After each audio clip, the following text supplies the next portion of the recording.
¿Sabes dónde está la placita del poeta Andrés Eloy Blanco? Maracaibo, tierra de poetas, no podía dejar pasar tener un espacio para honrar la memoria del más grande poeta venezolano, Andrés Eloy Blanco. ¿Sabes dónde se encuentra la placita del inmenso Cumanés? Con tiernos cuidados, el espacio para el juglar se encuentra frente a la sede de la Secretaría de Cultura del Estado Zulia, a pocos pasos de la escultura de la India Isabel, quien fue la amada esposa del conquistador, Alonso de Ojeda. En un pedestal está el busto de Andrés Eloy Blanco con una placa donde se lee: lo que hay que hacer es mejor, y no decir que se es bueno ni que se es malo. Lo que hay que hacer es amar lo libre en el ser humano. Lo que hay que hacer es saber, alumbrarse ojos y manos y corazón y cabeza, y después ir alumbrando. Andrés Eloy Blanco, 1896 a 1955. Pergamino reseña biográfica, El juglar y el soñador de Venezuela.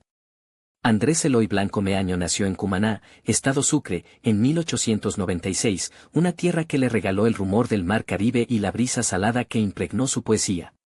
Origen, la sal y el canto de Cumaná. Su juventud estuvo marcada por un ambiente intelectual y una precoz habilidad para el verso. La poesía no era para él una mera afición, sino una necesidad vital, como respirar el aire de su costa oriental. Su estilo se distinguió por una melancolía suave mezclada con un humor criollo y un dominio magistral del lenguaje popular. Se le veía como un juglar moderno, capaz de recitar versos que igualaban la ternura de una madre que el lamento de un preso. Color descriptivo, imagina sus poemas como un óleo, donde el azul profundo del mar cumanés se mezcla con el rojo encendido de los atardeceres llaneros, todo salpicado por el brillo plateado de las lágrimas y risa. El abogado y el fuego político.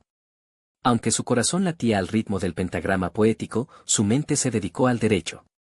Se graduó de abogado en la Universidad Central de Venezuela, pero su vida profesional fue rápidamente eclipsada por el torbellino político. En los años oscuros de la dictadura de Juan Vicente Gómez, Andrés Eloy no se quedó en la torre de marfil del poeta. Se sumergió en la lucha, convirtiéndose en una figura clave de la generación del 28, el grupo estudiantil que osó desafiar al tirano. La prisión, la tinta en la oscuridad. Su compromiso le costó caro. Fue encarcelado y pasó años en las prisiones más temidas del país, como el Castillo de Puerto Cabello. Color descriptivo, la prisión, en lugar de apagar su luz, la concentró. Su experiencia en las celdas es una paleta de gris cemento y negro noche, pero de ese ambiente brotaron poemas de una blancura y esperanza inquebrantables. El dolor del encierro se transformó en versos que eran una ventana abierta a la libertad, como su famoso canto al Orinoco. La cima política, el ministro y el parlamentario.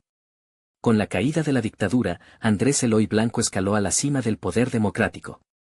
Fue una de las voces más respetadas en la Asamblea Nacional Constituyente de 1946 y llegó a ocupar el cargo de ministro de Relaciones Exteriores entre 1947 y 1948. En el Parlamento, sus discursos no eran solo argumentos, eran piezas literarias, afiladas con ingenio y coronadas con pasión. El exilio y el silencio final. Lamentablemente, la democracia fue breve. Tras el golpe militar de 1948, el poeta fue perseguido y forzado al exilio, primero en Cuba y luego en México. Este fue su capítulo más amargo. Color descriptivo, el exilio fue un lienzo de ocre y soledad, la sensación de un hombre despojado de su tierra, escuchando solo el eco de sus versos. Su voz se hizo más tenue, pero su obra literaria continuó madurando, cargada de la nostalgia por la Venezuela que había soñado. El abogado y el fuego político. Aunque su corazón latía al ritmo del pentagrama poético, su mente se dedicó al derecho. Se graduó de abogado en la Universidad Central de Venezuela, pero su vida profesional fue rápidamente eclipsada por el torbellino político. En los años oscuros de la dictadura de Juan Vicente Gómez, Andrés Eloy no se quedó en la torre de marfil del poeta. Se sumergió en la lucha, convirtiéndose en una figura clave de la generación del 28, el grupo estudiantil que osó desafiar al tirano. La prisión, la tinta en la oscuridad. Su compromiso le costó caro. Fue encarcelado y pasó años en las prisiones más temidas del país, como el Castillo de Puerto Cabello. Color descriptivo, la prisión, en lugar de apagar su luz, la concentró. Su experiencia en las celdas es una paleta de gris cemento y negro noche, pero de ese ambiente brotaron poemas de una blancura y esperanza inquebrantables. El dolor del encierro se transformó en versos que eran una ventana abierta a la libertad, como su famoso canto al Orinoco. Con la caída de la dictadura, Andrés Eloy Blanco escaló a la cima del poder democrático. Fue una de las voces más respetadas en la Asamblea Nacional Constituyente de 1946 y llegó a ocupar el cargo de ministro de Relaciones Exteriores entre 1947 y 1948.